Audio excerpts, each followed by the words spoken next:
–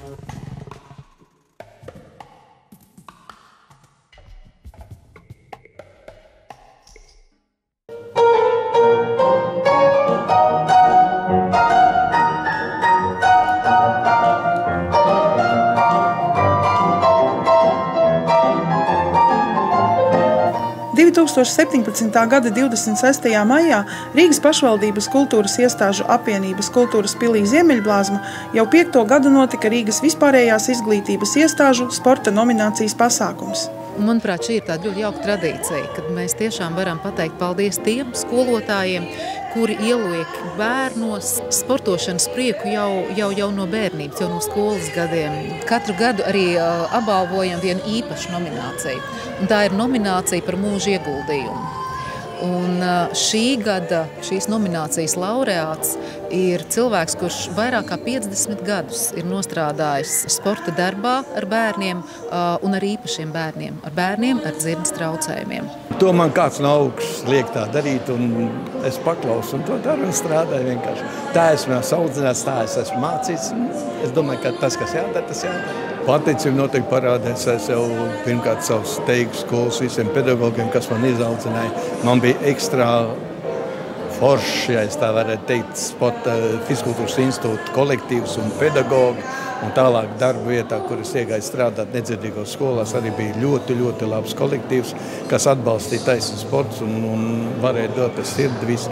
Bet tam man apmierināja šāds darbs, kur es varēju apvienot gan pedagogu darbu, kā skolotāju un kā treneri, jo mums ir savu pasaules čempionātu, olimpiskās spēles, Eiropas čempionāti. Līdz ar to tiešo darbu darot skolē, es varēju papildināt ar treniņu. Līdz ar to es redzu to izaugsmu, kas man ir gandarījums tam darbam. Un, ja es varu Latvijas vārdu iznest pasaulē ar nedzirdīgiem šādā sfērā, jo vispār pasaulē uzskata, kāda valstī ir attieksme pret invalīdiem, pret nedzirdīgiem, viņi novērtē arī valstu. Nu, un ja mēs tur ejam arī pasaulē pa spici, nu, tas ir man gandarījums un prieks par padarīto darbu, protams.